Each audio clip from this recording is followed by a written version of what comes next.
Já aconteceu com você? Alguém no trabalho marca uma reunião. Chegando lá, a reunião inicia em um assunto e ao final está em um assunto que não tem nada a ver. Ou um colega começa a discutir com uma outra pessoa, domina essa reunião e ao final não se obtém resultado nenhum. E a sensação de tempo perdido. Hoje eu vou te ensinar uma estratégia em 3 passos de como otimizar o seu tempo e ter reuniões 100% produtivas. O primeiro passo é antes da reunião, ou seja, o que eu preciso fazer antes da reunião para que ela seja 100% produtiva.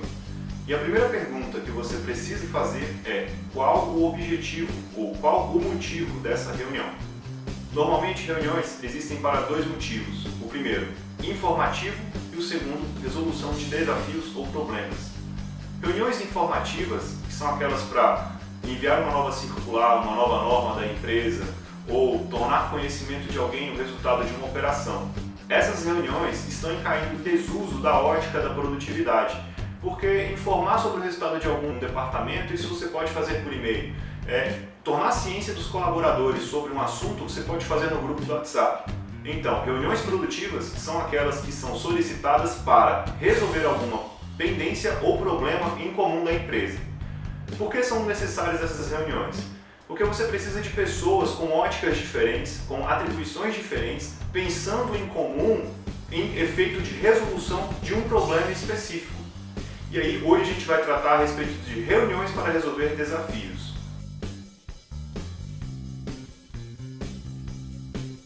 Antes da reunião, a primeira pergunta que você deve fazer é: qual que é a minha preocupação? Qual que é o meu problema? Ou qual o desafio que eu quero resolver nessa reunião? E o segundo é: qual que é a resolução ideal? É importante você ir para a reunião e apresentar um problema, apresentar uma pendência ou um assunto, mas já ir pensando numa solução ideal, aquela que você entende que é a melhor solução. Não que essa vai ser a solução final, porque vai ser discutido e debatido no grupo, mas inicialmente é isso. Qual que é o meu problema, o meu desafio? E o segundo, qual que é a minha solução para esse desafio? A segunda pergunta que você deve fazer antes da reunião é: eu consigo resolver esse problema por WhatsApp ou e-mail? Realmente eu preciso chamar as pessoas e fechar elas numa sala para resolver esse problema, ou eu consigo resolver isso por e-mail ou WhatsApp?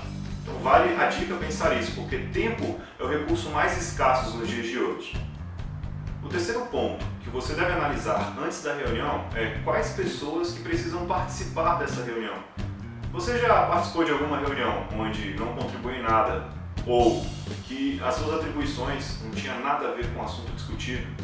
Provavelmente sim. E você sabe o quanto isso é chato, irritante e improdutivo.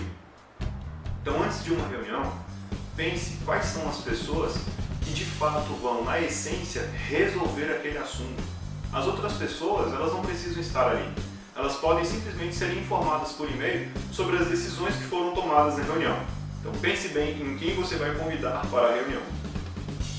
O quarto ponto é: existe algum material que será analisado nessa reunião? Se sim, envie antes, peça para que as pessoas leiam, porque a reunião produtiva não é para discutir o conceito das coisas, e sim para explanar sobre as coisas, sobre o assunto.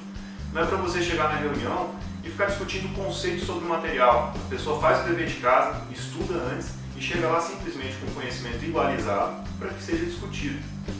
O quinto ponto é sobre o roteiro da reunião. Está aqui ao lado os passos, sendo o primeiro, os assuntos que serão discutidos. Como você organiza os assuntos? Você já pensou no problema.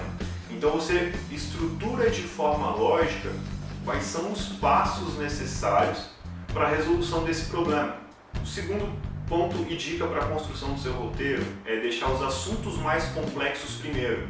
Então todo mundo começou a reunião agora, é melhor você discutir assuntos complexos primeiro e deixar os mais simples para depois.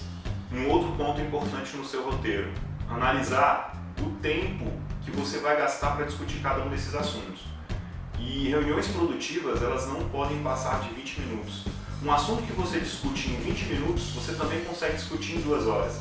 Só que 2 horas, se você marcar uma reunião de 30 minutos para ser feita e fizer ela em 30 minutos, você vai conseguir resolver tudo em 30 minutos. Mas se essa mesma reunião você marcar para 2 horas, você vai gastar as mesmas 2 horas e vai resolver o problema ou não. Às vezes não, porque cai em assuntos paralelos, a pessoa se sente mais à vontade porque tem mais tempo. O efeito certo é fazer reunião de 30 minutos. No processo do Scrum, eles ensinam a fazer reuniões em pé, para que ninguém sente, ninguém se aconchegue. Chega, discute o assunto e todo mundo vai resolver a sua vida. Você também precisa de um tempo determinado para cada pessoa debater. Então, no momento em que é apresentado o tópico, você discute ele, por exemplo, em 5 minutos, deixar um outro período de 2 a 3, se forem, por exemplo, 3 pessoas, 1 minuto para cada um discutir sobre aquele assunto.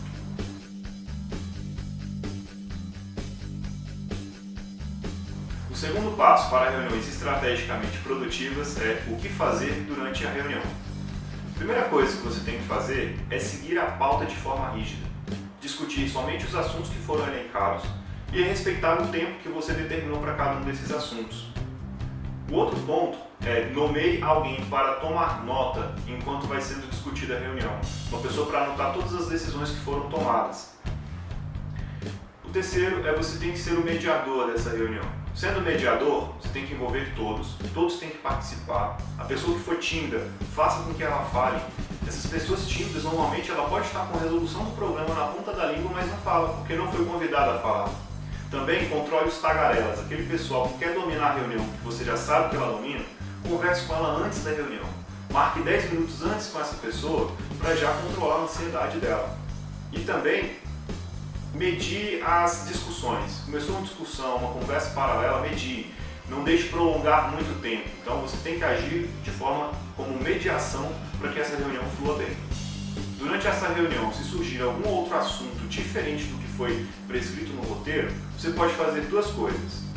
Ou deixar esse assunto para ser discutido ao final da reunião, se sobrar tempo, ou solicitar uma nova reunião, caso seja necessário, para discutir esse assunto.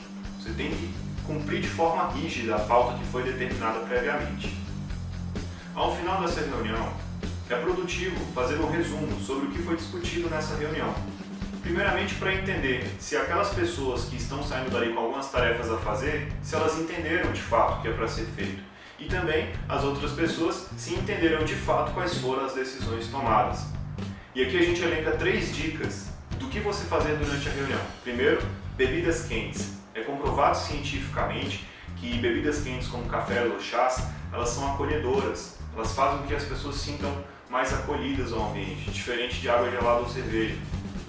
O segundo ponto é comam juntos.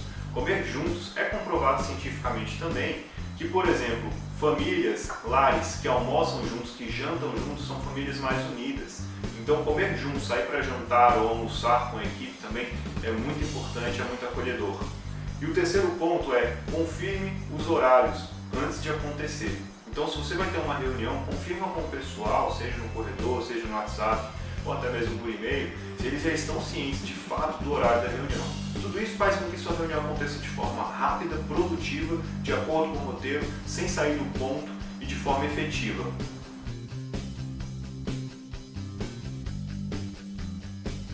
O terceiro passo estratégico para reuniões 100% produtivas é o que fazer depois da reunião. E você tem que fazer 2 coisas. A primeira é simplesmente enviar um e-mail. E nesse e-mail, como vocês podem ver ao lado, está aí o que é necessário ter nele. A primeira coisa é o relatório do que foi discutido, um resumo do que foi decidido e o que foi discutido nessa reunião. O segundo ponto é as decisões que foram tomadas. Então, quais foram os pontos que foram decididos nessa reunião? O terceiro ponto é as atividades que foram atribuídas a quem e qual é o prazo de entrega. Então, quais foram as pessoas que receberam tarefas a serem feitas e qual é a data de entrega de cada uma dessas tarefas. O quarto ponto é enviar esse e-mail para as pessoas que participaram dessa reunião e também aqueles outros interessados que você até pensou em convidá-los para participar da reunião e depois percebeu que não era necessária a participação deles. Só era necessário que eles soubessem o que foi decidido nessa reunião. Então esse e-mail serve para você encaminhar tanto para as pessoas que participaram quanto as outras pessoas que são os interessados. A segunda coisa que você deve fazer após a reunião é fazer o follow-up dessas atividades que foram determinadas. Então, não deixar para o último dia, para o último momento ou um dia antes da data de entrega ligar e cobrar se aquela atividade foi feita. Então, vai ser necessário fazer um acompanhamento próximo dessas atividades para que, além de ter uma reunião produtiva, uma reunião 100% assertiva, você vai precisar que o que foi decidido nessa reunião seja de fato colocado em prática, que as atividades e atribuições determinadas aconteçam de fato de forma lógica. Então é isso, pessoal. Esses foram os 3 passos estratégicos para se ter uma reunião 100% assertiva. Vejo vocês no próximo vídeo.